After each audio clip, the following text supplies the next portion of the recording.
antara Deddy Mulyadi dan Ibrahim Traoré. Dalam dunia kepemimpinan, sosok pemimpin seringkali tercermin dari keberanian, kedekatan dengan rakyat, serta komitmen untuk membawa perubahan nyata. Menariknya, dua figur yang berasal dari latar belakang berbeda, Deddy Mulyadi di Indonesia dan Ibrahim Traoré di Burkina Faso, memiliki garis kesamaan dalam gaya kepemimpinan mereka. 1. Kedekatan dengan rakyat. Deddy Mulyadi, mantan Bupati Purwakarta yang kini menjadi Gubernur Jawa Barat, dikenal dengan gaya kepemimpinan yang merakyat. Ia kerap turun langsung ke desa-desa, berdialog dengan masyarakat kecil, bahkan tak jarang duduk di warung sederhana untuk mendengar keluhan rakyatnya. Dia lebih suka bertemu dengan masyarakat yang ia pimpin, daripada duduk manis di singgasana kantornya. Kantornya adalah realita kehidupan yang ia temui, di mana ada ketidakberesan. Deddy Mulyadi langsung turun ke lapangan dan langsung mengambil tindakan untuk solusinya.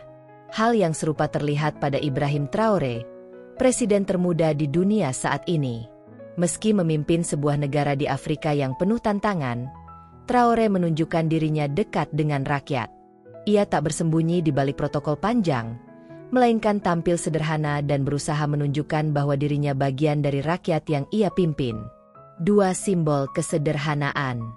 Kesederhanaan adalah pesan kuat yang mereka bawa. Deddy Mulyadi sering tampil dengan pakaian khas Sunda tanpa kemewahan berlebihan, menandakan dirinya tak berjarak dari rakyat. Demikian pula Ibrahim Traoré, yang lebih sering terlihat mengenakan seragam militer sederhana ketimbang jas resmi, menegaskan dirinya lebih fokus pada perjuangan dan pengabdian, bukan citra mewah. 3. Keberanian mengambil risiko.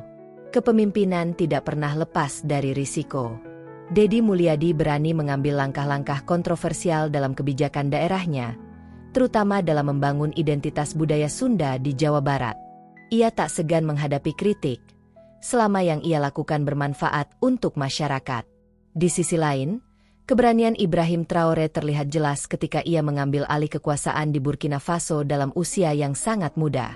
Di tengah kondisi politik yang tidak stabil, ia memutuskan untuk tampil di garis depan, mengambil risiko demi menyelamatkan kedaulatan bangsanya. 4. Spirit perjuangan dan nasionalisme. Kedua tokoh ini memiliki spirit perjuangan yang sama, meski dalam konteks berbeda. Deddy Mulyadi berjuang membangun Purwakarta dan membawa semangat nasionalisme yang berpadu dengan nilai-nilai lokal. Ibrahim Traoré berjuang mempertahankan Burkina Faso dari intervensi asing serta ancaman terorisme, dengan semangat besar menjaga kedaulatan bangsa. 5. Kepemimpinan yang menginspirasi generasi muda.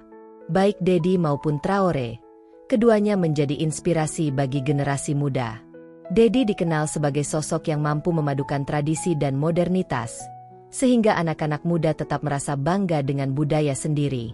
Traoré, di sisi lain, menjadi simbol bahwa anak muda juga mampu memimpin negara dengan gagah berani, tanpa harus menunggu usia matang. Meski lahir di belahan dunia yang berbeda, Deddy Mulyadi dan Ibrahim Traoré sama-sama menunjukkan bahwa kepemimpinan sejati adalah keberanian untuk dekat dengan rakyat, hidup sederhana, dan berjuang demi kepentingan bersama. Dari mereka kita belajar bahwa pemimpin besar bukan ditentukan oleh usia atau jabatan tinggi, melainkan oleh hati dan keberanian untuk selalu berpihak pada rakyat. 6. Hasil kekayaan alam harus kembali untuk rakyat. Salah satu pesan penting yang terus digaungkan Ibrahim Traoré adalah keadilan dalam pengelolaan kekayaan alam. Burkina Faso merupakan negara yang kaya akan emas, namun selama bertahun-tahun, hasil tambang itu lebih banyak dinikmati oleh perusahaan asing dan segelintir elit, sementara rakyat tetap hidup dalam kesulitan. Traoré menegaskan bahwa keadaan seperti itu tidak boleh berlanjut. Baginya, emas, tanah, dan seluruh sumber daya alam adalah milik rakyat Burkina Faso, bukan sekadar komoditas untuk memperkaya pihak luar. Ia menginginkan agar keuntungan dari hasil tambang kembali kepada masyarakat, membangun sekolah, rumah sakit, jalan, dan fasilitas yang bisa meningkatkan taraf hidup rakyatnya. Pesan ini sejalan dengan semangat Deddy Mulyadi yang selalu menekankan bahwa pembangunan harus berakar pada kepentingan rakyat kecil. Jika Traoré memperjuangkan emas untuk rakyat Burkina Faso, maka Deddy memperjuangkan agar sumber daya Jawa Barat digunakan untuk meningkatkan kesejahteraan masyarakat desa dan menjaga identitas budaya. Keduanya sama-sama percaya bahwa kekayaan sebuah daerah atau bangsa tidak boleh jatuh ke tangan segelintir orang, apalagi dikuasai asing, melainkan harus dikembalikan pada rakyat sebagai pemilik sah. 7 pelajaran untuk Indonesia yang kaya akan alamnya. Jika melihat apa yang diperjuangkan Ibrahim Traoré di Burkina Faso, sesungguhnya ada cermin yang bisa kita lihat di Indonesia. Negeri ini bahkan jauh lebih kaya dibanding Burkina Faso. Kita memiliki tambang emas, nikel, timah, batu bara, minyak, dan gas yang melimpah. Namun, seringkali muncul pertanyaan, apakah semua kekayaan itu sudah benar-benar kembali untuk rakyat kecil? Realitas di lapangan masih menunjukkan ketimpangan. Banyak tambang dikelola oleh perusahaan besar, bahkan oleh korporasi asing. Pejabat dan segelintir elit politik sering lebih banyak merasakan keuntungan dibanding masyarakat yang hidup di sekitar tambang itu sendiri. Akibatnya, rakyat masih harus menghadapi kemiskinan, kerusakan lingkungan, dan keterbatasan akses terhadap fasilitas dasar seperti pendidikan, kesehatan, dan infrastruktur. Di titik inilah gagasan Traoré terasa relevan. Jika hasil kekayaan alam memang dikelola untuk rakyat, maka seharusnya sekolah gratis, rumah sakit berkualitas, serta pekerjaan yang layak bisa tersedia secara merata di Indonesia. Rakyat Indonesia sepertinya memimpikan Deddy Mulyadi besok hari bisa jadi Presiden Indonesia. Bayangkan jika sosok seperti Deddy Mulyadi memimpin Indonesia. Berdasarkan rekam jejaknya sebagai pemimpin daerah, ia terbukti punya keberpihakan yang kuat kepada rakyat kecil. Dengan gaya kepemimpinannya yang sederhana, dekat dengan masyarakat, dan penuh inovasi berbasis budaya, bukan tidak mungkin Deddy bisa mendorong kebijakan agar kekayaan alam benar-benar kembali untuk rakyat, bukan hanya untuk pejabat atau korporasi.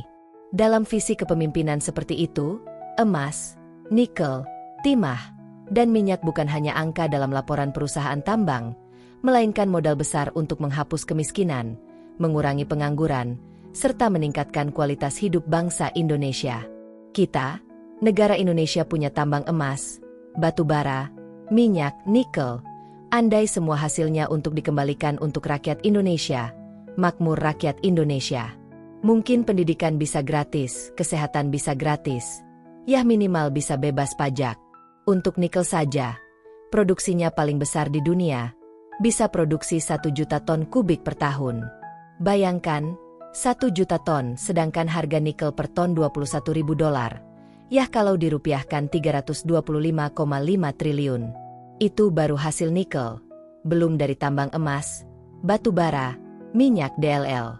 Kita ini negara makmur andai para pemimpin kita seperti Ibrahim Traoré. Jika Deddy Mulyadi menjadi presiden, ia berpotensi membawa semangat, kekayaan alam kembali untuk rakyat dalam skala nasional. Emas, nikel, timah, dan minyak bisa benar-benar menjadi sumber kesejahteraan rakyat Indonesia, bukan hanya angka-angka dalam laporan perusahaan tambang. Ibrahim Traoré di Burkina Faso dan Deddy Mulyadi di Indonesia sama-sama menunjukkan jalannya. Mereka mengingatkan kita bahwa pemimpin yang sederhana, dekat dengan rakyat, dan berani memperjuangkan keadilan atas kekayaan alam adalah sosok yang dibutuhkan di zaman ini. Andai semangat keduanya terus hidup, maka kita bisa berharap hadirnya sebuah bangsa yang benar-benar merdeka, adil, dan makmur. Negeri di mana kekayaan alam tidak lagi dinikmati oleh segelintir orang, melainkan kembali sepenuhnya kepada rakyat.